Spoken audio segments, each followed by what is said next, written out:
Group and rings का chapter 1 हो चुका था। चैप्टर 2 हम कर रहे थे कोसेट्स, तो 2.2 तक कवर हो चुका था। इस वीडियो में क्वेश्चन ग्रुप क्या होता है वो बताऊंगी। तो देखो, क्वेश्चन ग्रुप को फैक्टर ग्रुप भी कहते हैं। ध्यान से समझना, अगर एच एक नॉर्मल सब ग्रुप है जी का, नॉर्मल सब ग्रुप क्या होता है वो पिछली वीडियो में बताया था, और जी का एलिमेंट मान लो ए, तो राइट कोसेट एच ए वो लेफ्ट कोसेट ए एच के बराबर होगा। ठीक है, तो सिंपली हम कह सकते हैं कि जो एच है वो कोसेट होगा। मतलब अगर एच एक नॉर्मल सब ग्रुप है और राइट और लेफ्ट कोसेट बराबर है, तो हम इस एच ए को राइट और लेफ्ट कोसेट ना बोल के, मतलब है तो राइट कोसेट कह रही है, इसको हम डायरेक्ट क्या बोल सकते हैं, कोसेट बोल सकते हैं एच का इन जी। जी बाई एच क्या है, कलेक्शन है of all cosets of H in G. ये जी बाई एच क्या होता है ये भी बताया था मैंने।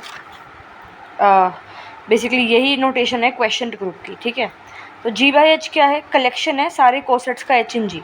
तो एच के जितने भी कोसेट हैं जी में, उसकी कलेक्शन ले ली, उसको हमने जी बाई एच से डिनोट कर दिया। तो जी बाई एच में इस टाइप के एलिमेंट्स होंगे क्योंकि ये क्या है, कोसेट है। अगर ए और बी जी में बिलोंग करते हैं तो एच ए और एच बी का प्रोडक्ट कर दो, जी ग्रुप है राइट। तो A H equal to H A होगा नॉर्मल सब ग्रुप के लिए, क्योंकि हमने बता रखा है कि एच नॉर्मल सब ग्रुप है। तो ए एच को एच ए लिख दिया, इस तरह से आ गया, तो इसका प्रोडक्ट ये आ गया। तो जो सेट है ये जी बाई एच का, जो ये सेट है जी बाई एच क्या है, किसका सेट है ये, cosets of H in G. ये ग्रुप अगर है with respect to multiplication of cosets, तो इस जी बाई एच को हम क्वेश्चन ग्रुप बोलेंगे। वो सिंपल सी बात ये है कि अगर जी बाई एच जो आपका एक सेट है of the collection of all cosets of H in G, और अगर ये जी बाई एच एक ग्रुप बन गया with respect to multiplication of coset, तो इस जी बाई एच को हम क्वेश्चन ग्रुप बोलते हैं ऑफ जी बाई एच। और इस जी बाई एच का आइडेंटिटी एलिमेंट होता है एच। ठीक है, 2 पॉइंट यहाँ से आपको ध्यान रखने हैं। फिर थ्योरम पे चलते हैं। Show that every quotient group and abelian group is एबिलियन। एक एबिलियन ग्रुप दे रखा आपको, उसका हर एक क्वेश्चन ग्रुप एबिलियन होगा, प्रूफ करना है। तो एबिलियन के लिए हम क्या प्रूफ करते हैं, कम्यूटेटिव प्रॉपर्टी राइट। तो देखो, जी हमने एक एबिलियन ग्रुप मान लिया और एच मान लिया उसका सब ग्रुप जी का, तो एच नॉर्मल सब ग्रुप होगा जी का, है ना, क्योंकि क्वेश्चन ग्रुप की डेफिनेशन में हम एच को तो नॉर्मल सब ग्रुप लेके चलते हैं ना। ठीक है, तो ए और बी अगर जी में बिलोंग करते हैं तो एच भी जी बाई एच में बिलोंग करेंगे। जी बाई एच क्वेश्चन ग्रुप होता है ना, उसमें इस टाइप के एलिमेंट भी तो होते हैं। इसका प्रोडक्ट करो H A into H B, अगर वो H B into H A आ गया तो जी एच एबिलियन हो गया। ठीक है, तो इससे करोगे तो ये क्या आएगा, एच ए बी, अभी बताया पीछे, और ए बी बी ए के बराबर है क्योंकि ए और बी जी के एलिमेंट है और जी एबिलियन है, तो ए इंटू बी करोगे तो बी इंटू ए बराबर आएंगे। ठीक है, थ्योरम 2 देखो, अगर एच एक नॉर्मल सब ग्रुप है जी का और ए बिलोंग करता है जी में ऑर्डर एन का, यानी कि ए का ऑर्डर एन है और एच एक नॉर्मल सब ग्रुप है जी का, प्रूफ करना है कि जो एच ए का ऑर्डर है वो एम है, देन एम डिवाइड्स एन। ठीक है, तो देखो अब हमें क्या पता है कि जी बाई एच का आइडेंटिटी एलिमेंट एच है और जी का आइडेंटिटी एलिमेंट ई है। तो और ऑर्डर ऑफ ए जो है, जो ये ए है, इसका ऑर्डर क्या है, एन। तो अगर ए का ऑर्डर एन है तो इसका मतलब ए को जब एन टाइम्स करोगे तब जाके ई आएगा। ठीक है, अब देखो H into A N equal to H E equal to H आएगा। अब एच इंटू ए एन अगर कर रहे हो आप तो क्या आएगा, एच ई, क्योंकि ए एन ई के बराबर है तो वो एच के बराबर आ गया। लेकिन एच इंटू ए एन करोगे तो वो क्या आएगा, H into A multiply N times, A N times multiply हो रहा है राइट। इसको क्या लिख सकते हैं हम, एच ए, फिर एच को सबके अंदर मल्टीप्लाई करो तो H A H A H A N times है ये, तो एच ए की पावर एन हो गया। ठीक है, तो एच ए की पावर एन एच के बराबर आ रहा है और एच ए की पावर एन एच ए की होल की पावर एन के बराबर है आ रहा है। और एच क्या है, आइडेंटिटी एलिमेंट है जी बाई एच का। ठीक है, तो ऑर्डर ऑफ एच ए जो है in G by H is M, order of H A का ऑर्डर, एच ए का जब एन टाइम्स करा तो एच आया, और एच क्या है, आइडेंटिटी एलिमेंट, तो यानी कि एच ए का ऑर्डर क्या है, एम आ गया, और एच ए की पावर एन जो है वो आइडेंटिटी है जी बाई एच का, तो एम डिवाइड करेगा एन को, ख़त्म। समझ में आया, अगर ऑर्डर ऑफ ए एम है, अगर ऑर्डर ऑफ ए एम है, ए की power N equal to E है, if and only if M is divisor of N, ये आपकी थ्योरम होती है। यहाँ से हमने करा है, इसका एक रिजल्ट है आपका ये। ठीक है, देखो दोबारा देखो, ए का ऑर्डर क्या है, एन, तो ए की पावर एन क्या है, ई। प्रूफ करना है कि एच ए का ऑर्डर एम है, तो एच ए का ऑर्डर एम है राइट, तो एच ए की पावर एन लिख दी, ए की पावर एन ई के बराबर है, तो H A N E H के बराबर आ गया। अब एच ए एन होल की पावर एन ला के दिखाते हैं, इस तरह से आ जाएगा एच ए होल की पावर एन, और ये किसके बराबर है, इसके, और ये किसके बराबर है, इसके, यानी कि एच ए की पावर एन टाइम्स करी तब जाके एच आया, और ये एच होता क्या है, क्वेश्चन ग्रुप का आइडेंटिटी एलिमेंट, तो इसकी पावर एन करके एच आया। राइट। तो इसका मतलब ऑर्डर एच ए का जी एम है, तो एच ए की power N equal to identity आया है एम डिवाइड जेड, ठीक है।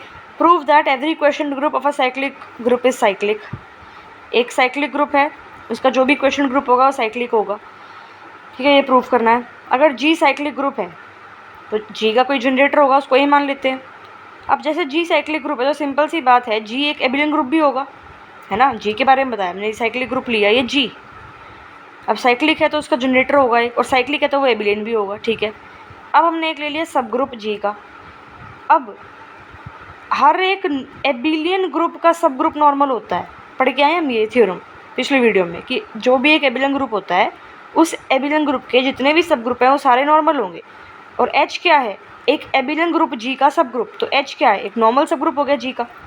ए की पावर एन जी में आएगा तो एच इंटू ए की पावर एन इस क्वेश्चन ग्रुप में आएगा, और एच ए की पावर एन का मतलब क्या है, एच इंटू एन टाइम्स ए। फिर एच को सबके साथ मल्टीप्लाई करोगे तो क्या आएगा, एच ए की होल की पावर एन। तो जी बाई एच भी साइक्लिक ग्रुप हो गया जिसका जनरेटर क्या है, एच ए, ठीक है। समझ में आ गया, जनरेटर क्या होता है पता लगेगा तो आपको ये समझ में आ गया कि मैंने इसको जनरेटर कैसे लिख दिया, क्योंकि इसकी पावर एन कर रहे हो तब जाके एलिमेंट्स आ रहे हैं, ठीक है। तो जनरेटर क्या हो गया, एच ए। नेक्स्ट थ्योरम देखो फोर्थ, थ्योरम फोर्थ में क्या है कि H1 और H2 दो नॉर्मल सब ग्रुप हैं जी के। प्रूफ करना है कि G by H1 is equal to G by H2 if and only if H1 equal to H2। देखो अगर ये बराबर है तो क्लियरली ये चीज़ तो बराबर होगी, सिंपल सी बात है भाई। अगर आप 4/2 कर रहे हो और 4/2 कर रहे हो, जी तो सेम है, H1 और H2 बराबर भी है, तो सेम ही तो है दोनों सिचुएशन, ठीक है। मतलब बाई वाला कॉन्सेप्ट समझ में आ गया ना आपको ये, ठीक है। तो ये लेके चले, ये चीज़ प्रूफ कर दी। अब कन्वर्ट्स, क्योंकि इफ़ एंड ओनली इफ की सिचुएशन है, अब ये लेके चलेंगे और H1 इक्वल टू H2 दिखाएंगे। तो ये हमने लेके चल दिए और दिखाएंगे कि H1 H2 बराबर है। तो देखो मान लो H1 जो है इसमें बिलोंग करता है, ठीक है, H1 इसमें बिलोंग करेगा, देयरफॉर जो H1 है वो इसमें भी बिलोंग करेगा क्योंकि ये दोनों बराबर है, ठीक है। तो H1 जो है it is equal to some coset of H2 in G. अब इससे क्या दिख रहा है आपको, इससे आपको ये दिख रहा है कि जो H1 है वो बराबर है किसके, same for some coset of H2 in G. लेकिन अब दो कोसेट अगर लेते हैं तो या तो वो दोनों इक्वल होते हैं, दोनों डिसजॉइंट होते हैं, ठीक है। और ई कॉमन एलिमेंट होगा H1 और H2 में, ठीक है, क्योंकि H1 और H2 क्या है, ग्रुप है, तो उन दोनों में आइडेंटिटी एलिमेंट होगा। तो H1 और H2 में कॉमन एलिमेंट ई तो है ही, और H1 और H2 क्या है, दो कोसेट है, तो या तो वो इक्वल होंगे या डिसजॉइंट होंगे, राइट। अब देखो डिसजॉइंट तो हो नहीं सकते क्योंकि ई एलिमेंट उनमें कॉमन है, तो कैसे होए वो इक्वल, तो इक्वल ही प्रूफ करना था। So this was all solved examples जो है गिनती के दो हैं, चलो वो भी देख लेते हैं। देखो Z एक एडिटिव ग्रुप है इंटीजर्स का, और H ये आ गया आपका जहाँ पे M क्या है, फिक्स पॉजिटिव इंटीजर है। तो जो ये M है ना ये फिक्स्ड है। Element of question group Z by H आपको निकालने। देखो Z जो है एक एडिटिव ग्रुप है इंटीजर्स का, तो एक एडिटिव ग्रुप इंटीजर्स का होता है तो वो एबिलियन भी होता है। तो अगर Z क्या है एक एबिलियन ग्रुप है और H क्या है उसका नॉर्मल सब ग्रुप होगा, ठीक है। तो elements of Z by H क्या होंगे, Z by H question group के एलिमेंट्स क्या होते हैं, क्वेश्चन ग्रुप पढ़ा है तो क्वेश्चन ग्रुप में कौन से एलिमेंट्स हैं, ये जो कि क्या है कोसेट्स हैं। तो Z बाई H के एलिमेंट्स होंगे cosets of the sub group H, the normal sub group H in Z, ठीक है। तो कोसेट्स निकालने तो H+0 H+1 H+2, क्योंकि ये क्या है इंटीजर्स हैं, क्योंकि Z एक एडिटिव ग्रुप ऑफ इंटीजर्स है, तो एडिटिव है तो इसलिए ऐड कर रहे हो राइट साइड से, और इंटीजर्स है तो ये Z के मेंबर्स हैं ये, ठीक है। इस तरह से चल रहा हमने। अब अगर S कोई एक इंटीजर है तो डिवीजन एल्गोरिथम से इस तरह से लिख सकते हैं ना, dividend equal to quotient divisor plus remainder, ठीक है। तो H+S H ऐड कर दिया दोनों साइड, ये डिवीजन एल्गोरिथम आपको आती होगी भाई, कुछ नहीं है इसमें।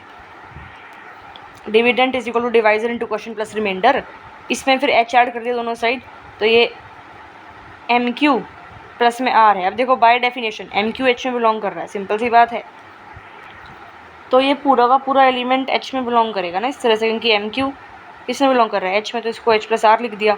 तो which is one of the M cosets of H in Z, तो ये क्या आ गया आपका M कोसेट्स हैं H के Z में, उसमें से कोई एक कोसेट आ गया, तो hence there are only M distinct elements in Z by H। ये तो प्रूफ करना था ना, एलिमेंट्स लिखने थे हमें इसके, जहाँ पे M क्या है एक फिक्स्ड पॉजिटिव इंटीजर है, तो Z एक एडिटिव ग्रुप ऑफ इंटीजर्स है, H उसका नॉर्मल सब ग्रुप है। तो ये सारे हमने क्या लिख दिए उस क्वेश्चन ग्रुप के Z बाई H के क्या लिख दिए, एलिमेंट्स लिख दिए, ठीक है। ये करने की खैर जरूरत थी नहीं, सिर्फ इतना ही कर लेते, बट हाँ ठीक है, हमें ये प्रूव करना था ना कि भी जो कोसेट्स हैं वो डिस्टिंक्ट है, डिस्टिंक्ट एलिमेंट्स हैं, तो m डिस्टिंक्ट एलिमेंट्स हैं इस सेट के अंदर। तो जो ये सेट है, ये जो क्वेश्चन ग्रुप है, इसके अंदर जो एलिमेंट्स हैं वो कितने हैं, m डिस्टिंक्ट है। तो वो प्रूफ करने के लिए हमने ये वाला कॉन्सेप्ट किया है, ठीक है। सेकेंड एग्जाम्पल देखो, अगर z एक एडिटिव ग्रुप है इंटीजर्स का और h ये है एक सब ग्रुप है z का, तो प्रिपेयर करना है कॉम्पोजिशन टेबल ऑफ और z by h।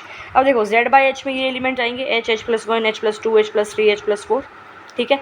a b अगर z में है तो h plus a plus h plus b करोगे तो ये आ जाएगा, h plus a equal to h plus b होगा। और ये चीज़ कब होगी, जब a माइनस बी h में बिलोंग करेगा। सिंपल सी बात है भाई, z by H quotient group है, z बाई एच, z क्या है, एडिटिव ग्रुप ऑफ इंटीजर्स है, और h आपका ये है। तो h के अंदर जब आप 1 1 1 0 1 2 3 यानी कि इंटीजर्स को ऐड करोगे तो z बाई एच के जो कोसेट्स हैं वो एलिमेंट्स आ जाएंगे, ठीक है। अगर a और b दो इंटीजर हैं तो जो h प्लस a है प्लस h प्लस b करोगे तो वो h plus a plus b बन जाएगा, ठीक है। तो h प्लस a और ये h प्लस बी, यहाँ से इसमें से अगर कोई दो हमने उठाएं वो बराबर कब होंगे, जब a माइनस बी h को बिलोंग करेगा।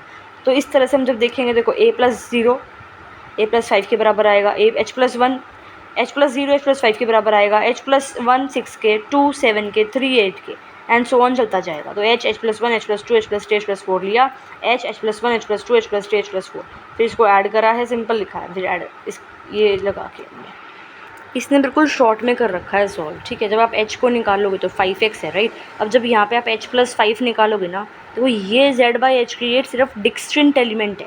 फिर जब h प्लस 5 निकालोगे तो वो सेम आएगा h प्लस 0 के, फिर h प्लस 6 निकालोगे वो सेम आएगा h प्लस 1 के। तो ये चीज़ लिखी है यहाँ पे, ठीक है। और ये चीज़ क्यों करिए, आपको ये निकालना है ना।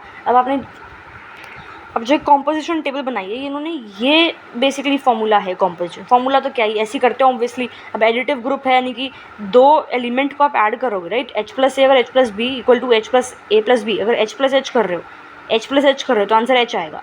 फिर h प्लस h+1 कर रहे हो, h प्लस में h प्लस 1 क्या आएगा इस फॉर्मूले के अकॉर्डिंग, h प्लस 1, ठीक है। तो ये बुक में ना ऊपर सीधा ऊपर नीचे लिखते हैं। तो सिंपल सी बात ये है, क्या करोगे आप, z additive group of integers है, h ये है, राइट। तो आप क्या करोगे, z बाई h के एलिमेंट्स निकालोगे। फिर जब आप उसको निकालोगे, जैसे इस तरह से यहाँ पे निकाले हैं, तो आप निकालोगे तो आपको पता लग जाएगा कि ये डिस्टिंक्ट आ रहे हैं, बाद में रिपीट होना स्टार्ट हो रहे हैं, जैसे हम करते हैं, पहले भी तो कर रहा है, ठीक है। तो यहाँ से एलिमेंट्स रिपीट होने स्टार्ट हो रहे हैं। तो h प्लस 5 बराबर आ गया h प्लस 0 के, h प्लस 1 करोगे तो h प्लस 6 के बराबर आएगा। तो ये रिपीट होते शुरू हो रहे हैं, ठीक है। तो ये डिस्टिंक्ट एलिमेंट्स आ गए। अब कॉम्पोजिशन टेबल बनानी है, तो जो डिस्टिंक्ट है उनको लिखा यहाँ h से h प्लस 4, फिर ये डिस्टिंक्ट लिख दिए यहाँ। एडिटिव ग्रुप है तो साइन लगा दिया बाइनरी ऑप्शन प्लस का। अब h प्लस h कैसे करोगे, अब देखो a और b अगर z में बिलोंग कर रहे हैं, क्योंकि ये 1 है, ये 2 है, ये 3 है, ये 4 है, राइट। तो ये क्या है, z में बिलोंग करेंगे। तो अगर आप h प्लस a और h प्लस b यानी कि इन दो एलिमेंट्स के लिए दो एलिमेंट्स को ऐड कर रहे हो तो आंसर क्या आएगा, h प्लस में a प्लस b, राइट। तो h प्लस h कर रहे हो तो a b 0 है तो वहाँ h आएगा। फिर h प्लस 1 कर रहे हो तो h प्लस 1, फिर h प्लस में h प्लस 2 कर रहे हो तो h प्लस 2। समझ में आया टेबल कैसे बनी, इस वाले फॉर्मूले से। ये लिखने की जरूरत भी नहीं थी, क्योंकि सिंपल सी बात है, कॉम्पोजिशन टेबल हम बनाते कैसे, इस तरह से तो बनाते हैं कि यहाँ डिस्टिंक्ट एलिमेंट लिख दिए, डिस्टिंक्ट लिख दिए, ये वाला ऑपरेशन लगाया और ये ऑपरेशन लगाओगे तो इस तरह से आपका आएगा, ठीक है। सिंपल सी बात है। इसको h प्लस h 2h मत लिख देना, क्योंकि ये क्या है, कोसेट की बात कर रहे हैं हम यहाँ पे। तो इस टेबल से हम देख सकते हैं कि जो आइडेंटिटी एलिमेंट है वो h है, और जो इन्वर्स है h, h plus 1, h plus 2, h plus 3, h plus 4 के, वो क्या है, h का इन्वर्स h है। आपको दिख रहा है h का इन्वर्स क्या है, h है। h प्लस 1 का इन्वर्स क्या है, देखो h प्लस 1 का इन्वर्स क्या है, h प्लस 4, यानी कि h प्लस 1 पे जब ऑपरेशन लगाया तो h कब आ रहा है, h प्लस 4 पे। सिमिलरली जब h प्लस 2 पे ऑपरेशन लगाया तब h कब आ रहा है, h प्लस 3 पे। तो इसका इन्वर्स ये है। फिर h प्लस 3 पे h ही आ रहा है, तो h प्लस 3 का इन्वर्स h प्लस 2 है। फिर h प्लस 4 पे h कहाँ आ रहा है, यहाँ आ रहा है, तो h प्लस 4 का इन्वर्स h प्लस 1 है। चैप्टर 1 में कॉम्पोजिशन टेबल पढ़ाई थी तो आपको पता होगा, ठीक है। तो कॉरस्पॉन्डिंग एलिमेंट्स ईच रो में और कॉलम में सेम है, राइट। तो z बाई h क्या होगा, एक एबिलियन ग्रुप भी हो जाएगा, ठीक है। खैर बहुत फालतू का लिखते हैं, इसमें कॉम्पोजिशन टेबल बनानी थी, बना ली, ख़त्म, ये करने का वही क्या था। अब देखो G फाइनाइट ग्रुप है, H एक नॉर्मल सब ग्रुप है G का, तो order of G by H यानी कि जो क्वेश्चन ग्रुप है that will be equal to number of distinct right cosets of H in G by Lagrange theorem. ये ध्यान रखना, ध्यान भी तो क्या सिंपल सा फॉर्मूला है कि अगर G एक फाइनाइट ग्रुप है, H एक नॉर्मल सब ग्रुप है, तो जो ऑर्डर है इसका G बाई H का वो क्या होगा, order of G by order of H Lagrange theorem से। 2.3 में 2 ही क्वेश्चन है, ये नेक्स्ट वीडियो में देख लेंगे।